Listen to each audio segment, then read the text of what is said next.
pass interference review is officially done for. The WNBA virtual draft was a success and the premiere of The Last Dance. But first, Jalen Green and Isaiah Todd go to the G League. This is Beyond the Stats with Tanner and Zach.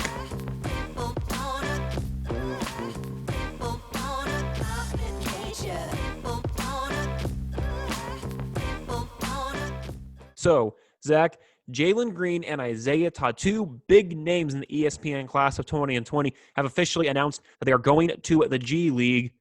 This comes as a big surprise, not just for us, obviously, but for lots of different people. But when you hear this, kind of give us your initial thoughts and what you were thinking. Obviously, Isaiah Todd, originally at Michigan, but then he decommitted and then decides to go to the G League. And then obviously Jalen Green deciding to go straight to the G League instead of go to college. When you hear this, kind of give us some thoughts about that. Yeah, well, first, for Jalen Green, Isaiah Todd, makes total sense. Yes, I'm sad Isaiah Todd's not going to Michigan as a Michigan fan, but no, I mean, as individuals, it makes total sense. I mean, they're getting $500,000. They're getting NBA training from NBA coaches and NBA, or at least former NBA coaches. They're getting training from G League teams, which are connected to NBA teams, so they have all the resources or have access to all the resources that these players would need to get to the NBA. And then also they're giving them scholarships, so they're going to give them a full ride. So if they end up going back to college, they're still getting the full ride they would have got if they had gone the first time. And I want to make a point that my dad made. They're getting it, but they don't have to worry about school and basketball at the same time. So whenever the scholarship, if they want to go back after the NBA career is over, they have that scholarship. I mean, at that point, they probably wouldn't need it. They'd have so much money. But they have the scholarship, and they get to focus on school only and not have to worry about whether they pull off school and balance basketball with school. I mean, you're a former college athlete, so you know the ins and outs of trying to balance school and sports. But yeah, it makes total sense for me. And part of this, Jalen Green, the top high school recruit, might I add, it's not just like a top 10 player. This is the best recruit of the ESPN class of 2020, averaged 31.5 points, 7.5 rebounds, and 5 assists per game in his senior year. So a very good player. He was also offered from teams like Auburn and Memphis, so lots of talent. And, of course, as we know, Isaiah Todd, as you stated, decommitted from Michigan, so a very top-tier program, especially in the Big Ten. But when I heard this, we've also seen this start to become a kind of popular trend, especially with everything that's been going on in the NCAA lately with a bunch of the scandals and the other stuff that's been going around that. It makes total sense for these two to want to go that. And what's scary is they're going to the same team. And you and I kind of talked about this. Why don't you touch upon the team that they're going to? Because I didn't really hear about this until like later on, but you know a little bit more about that, about the team that they're going to. Yeah. So to clarify, so this is the G League's NBA developmental program is what they're calling it. So they're both getting paid money to go to this development program, and they're building a new team in Los Angeles. They haven't announced a team name yet that these two players are go to, and they're technically not going to play any regular season G League games.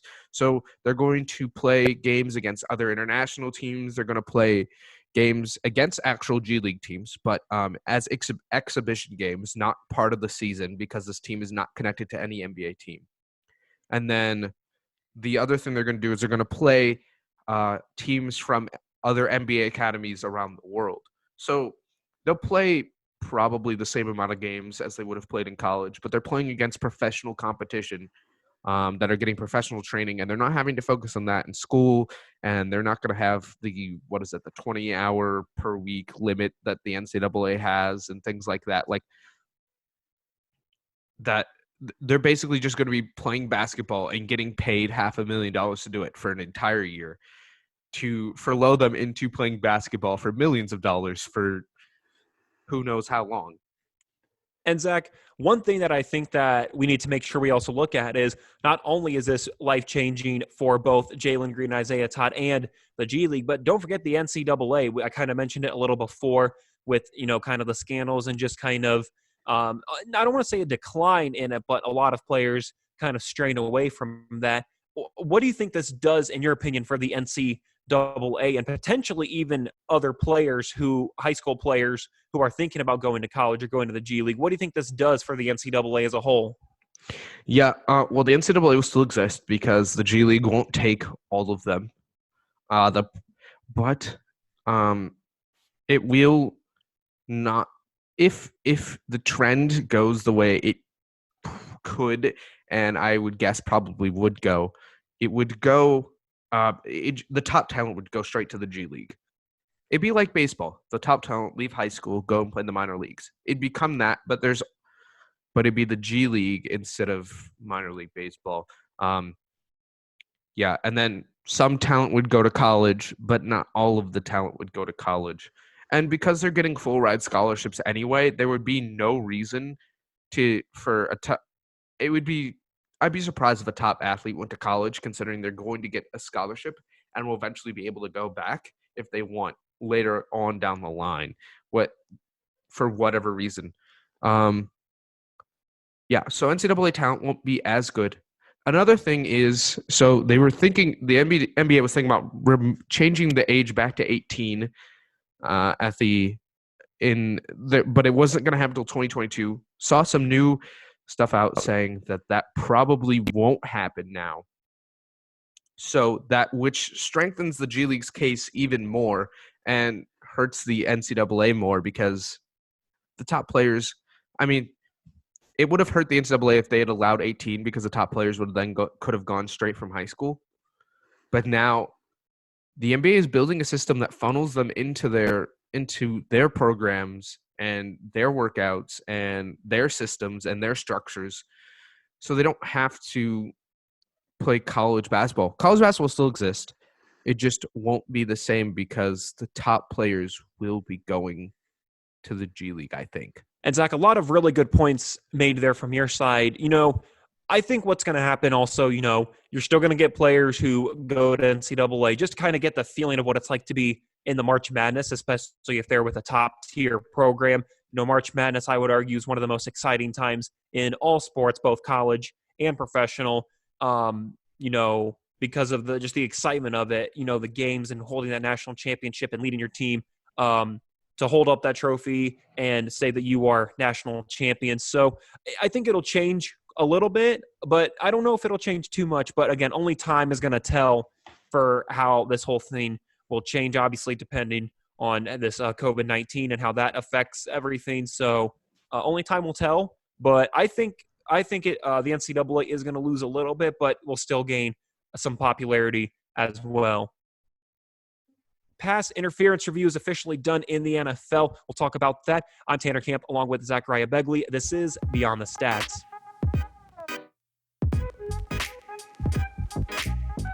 Back here on Beyond the Stats, it's Zachariah Begley and Tanner Camp talking about the NFL pass interference challenge rule. So to break it down a little bit, in 2019, for the 2019 season, the NFL instituted the chance to challenge pass interference, calls or no calls, up until the last 2 minutes, up until the 2-minute warning of each half, which is the same with regular challenge rules. You can only challenge up until the 2-minute warning of each half, and then it becomes the NFL replay booth deciding whether it matters or not. So that was a 1-year experiment. And the NFL is probably not going to renew it going forward, and we'll go back to the way it was before. Tanner, what are your thoughts about that? Well, I think what is important is that why they decided to put this into place. They put that after the 2018 NFC Championship between the Rams and the Saints, when there was a play that happened, and essentially a lot of people are saying that cost the Saints a chance to go to the Super Bowl. So after that, they talked about that rule and put it into place to try to give it a test. And it was pretty clear by a lot of teams that they were not a fan of it. They had a little survey or talked with a lot of the teams, and they said that there were 21 teams that did not want that rule. They wanted it gone, and 8 teams that wanted it to officially be permanent. So it's very clear that teams do not want this rule. Like you said, it probably will not stay in place, but I saw what they were trying to do with it. I think it's a great way because pass interference, especially I remember watching that 2018 NFC Championship and thinking to myself, how do you not call that? So it was in the right place in terms of to try to put it in and see how it would work out. I just don't think it was executed as well as a lot of people were expecting. But yeah, it's probably best if it is not in place. But that's my personal opinion. Other people will think differently, but I think it's going to be a smart move if they officially decide to get rid of it. So basically, since it was on a 1-year trial, they're just going to let it float off into the distance and just kind of forget it ever happened, is what it sounds like. Yeah, I mean, they're not even they're having some rules they're voting on, and it's not even on the list. So I think it's just gone. Um, it's the right move because it failed dramatically. Like it did. Most of the PI calls were never overturned. Um, the few that were, I mean, it was few and far between. I think like a stat from week 2 was like one of like 7 challenges. Like clearly shouldn't. That might be in line with our stats, but it felt like it just wasn't getting overturned, and it just wasn't great. It never really worked. Well, yeah, like you said, it was in the right vein. It just didn't work. And to be quite honest, it was kind of put in kind of rushed because basically what happened in the NFC Championship basically cost the Saints a trip to the Super Bowl. And so the league got together, was like, well, and the Saints clamored for this, and then they got it passed. It was like 31-1. One team didn't vote for it. I don't even remember what that team was. But then they voted a trial run, and it crashed and burned, and now it's gone. And I understand why it's gone, because it didn't work. It just didn't work. And I think what's a little frustrating for certain teams, or at least for certain fans, is that if it was executed correctly, it could have worked. I think that's the other thing that's important, that it could have, with the right execution and the right utilization of it. But it wasn't in the right place, and it was almost upsetting because there was so much potential for that. And I'm sure if it was in a different way, a lot more teams would have been for it. But again, according to that survey that we both looked at, it's pretty clear that a lot of teams do not want that rule, or at least if this ever does happen, I don't think this will be the last time that we see it. I think maybe a couple years down the road we might see it happen again, just in a different way of executing. So hopefully they'll find a way to make that work, because I think it has potential to be a good rule to be put in place for a long time. But just with how it was this past season, just wasn't in the best interest for a lot of teams in the NFL as a whole. Yeah, I agree.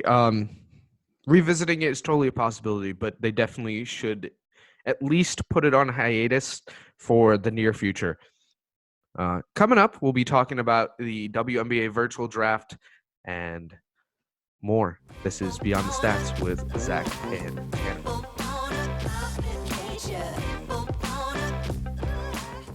Back here on Beyond the Stats, I'm Tanner Camp alongside my awesome partner, Zachariah Begley. So, Zach, the WNBA virtual draft recently happened, again virtual because of the COVID-19. And I watched a little bit of it, but I only got a couple of glimpses. But from what I saw, overall, it worked out really well. This is the first professional basketball, but also just in sports draft that happened virtually. We got the NFL draft coming up here, but we're going to stick with the WNBA. From what a lot of people have said, it actually worked out a lot better than expected. I know you watched a little bit more than I did, but based on what you saw and watched from it, what did you think? Do you think it was a success, at least for the scenario that they were given with this? Yeah. So I watched it, some of it, and I think I think it was done as well as it could have been done. So they had the two hosts in the studio sitting like 12 feet apart from each other, which was kind of funny at first, but then you think about it, you're like, yeah, that seems about right. And then they had then they had and then they had all the players on virtual call, and then and So, and I like how they sent them mics with the ESPN flag. So then they weren't just talking on like headphone mics or something. They like each had their own mic, which is really good because it upped the production value to a certain extent. And then the other thing being, you know, they had the commissioner on on uh, on video as well. So they had like a three-way call going at one point, and I liked how they had the commissioner announced it and then held up a jersey. I mean, instead of the player holding up a jersey, the commissioner held up the jersey, and it was done pretty well. It was as close as you could. It was done as well as you could do it virtually, and I think they did a good job. They allowed the players to talk.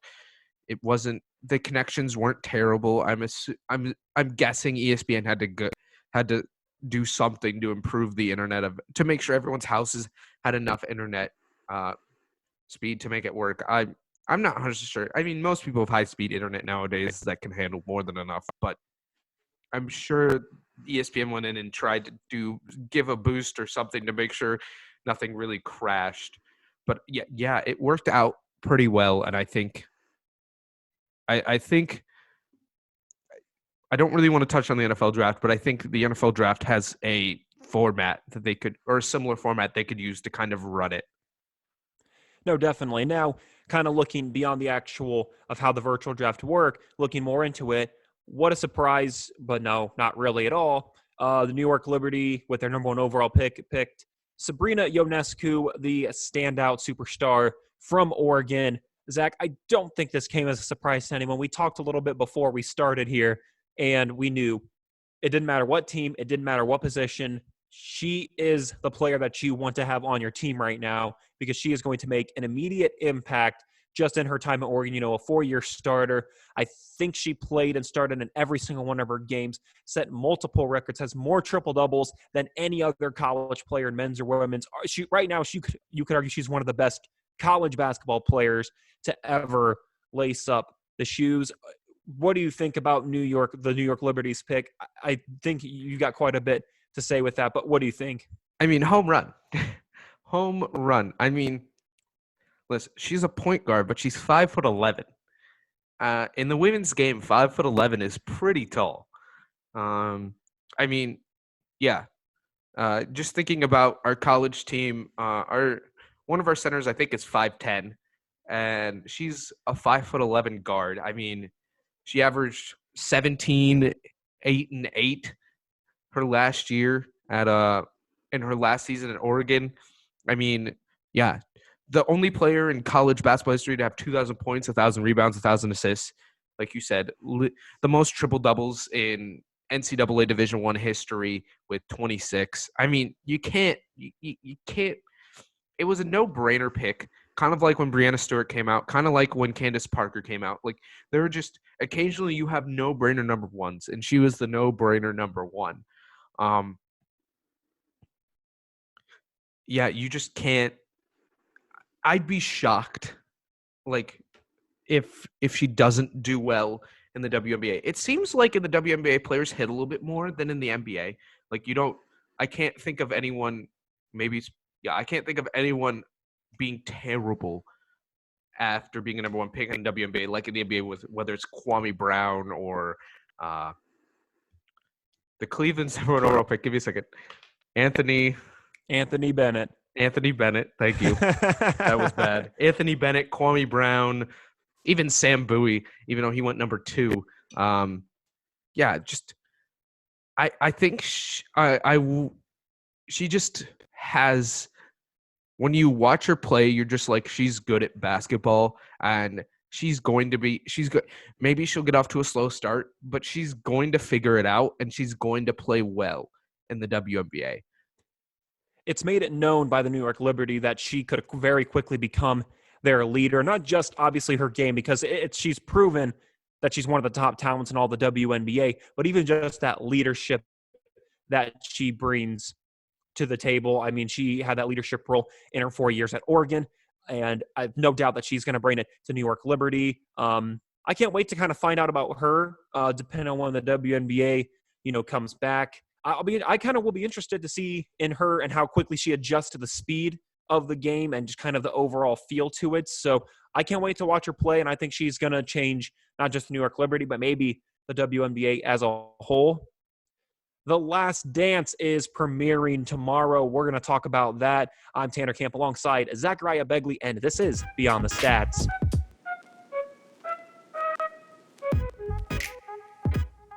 Welcome back to Beyond the Stats. It's Tanner Camp joining me. I'm Zachariah Begley. We're going to talk about The Last Dance. That's coming out this Sunday. The parts 1 and 2 at 9 p.m. and 10 p.m. on ESPN. They're Eastern times, and it's also on ESPN. Goodness, speaking can sometimes be hard, Tanner. But Tanner, so excited. Do you want to break down what The Last Dance is for people who don't know?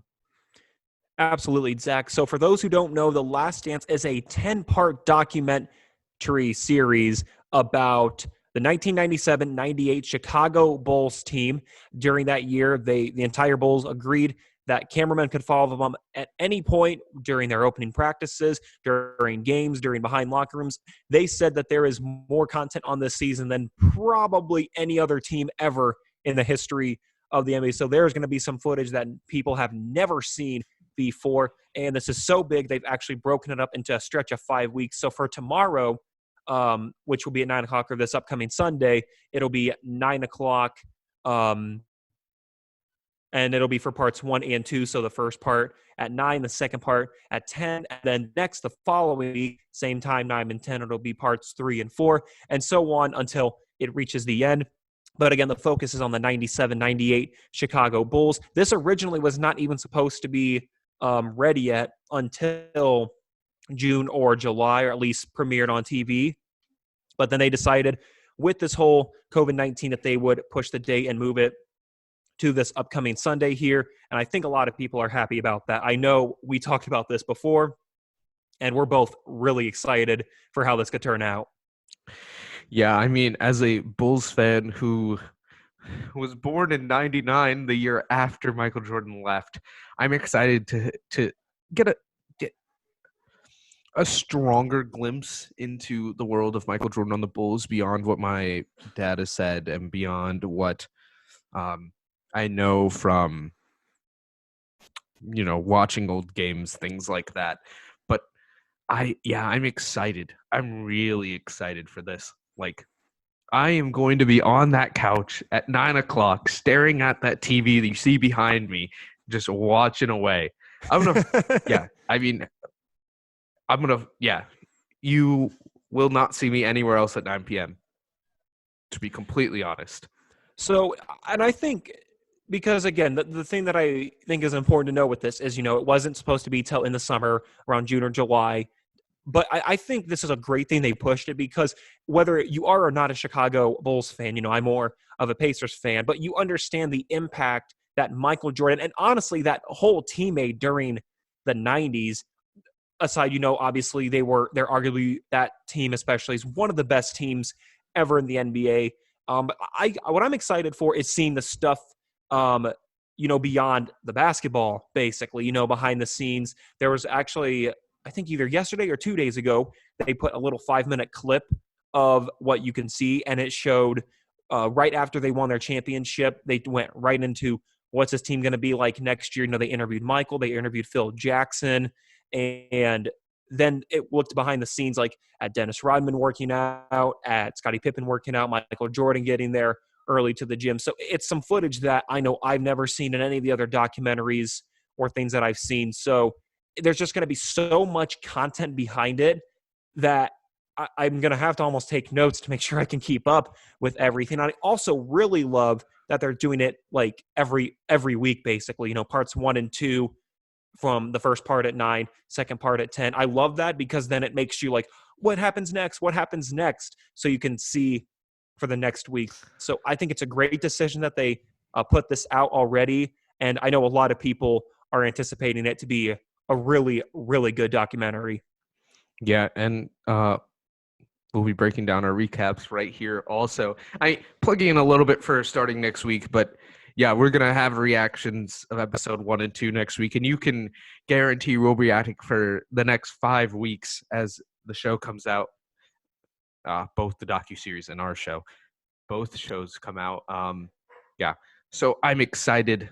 Yeah, I'm glad they moved it up. I don't know if will have more time in June or over the summer as I do right now. But 10 weeks of 5 weeks of just MJ's Bulls. I'm excited. I know you are. I mean, yes, I'm a Bulls fan, so I'm doubly excited. But I mean, if you're a fan of basketball, then I don't see how you can't watch this. Yeah, I'm excited. You're excited. The basketball world's excited. The sports world's excited. Yeah, I mean, yeah, I'm just excited. I think a lot of people are anticipating because again, this goes beyond the basketball part, and I think a lot of people are hoping that it's going to be really good. And there's no hoping about it. I think it's going to be fantastic. Well, that's it for Beyond the Stats. You can find us wherever you listen to podcasts on Beyond the Stats. You don't forget that you can rate the podcast. You can also leave a comment for us. We always appreciate the feedback to do whatever we can to make sure that our podcast is as good as it can be. You can also check us out on YouTube, also on Beyond the Stats. Like, comment, subscribe, do all the good stuff. And we're also on social media. We are on Twitter, Facebook, and Instagram at Beyond the Stats. Appreciate the support that you guys give. And again, check us out on all those different platforms. This has been Beyond the Stats with Tanner Camp and Zachariah Begley.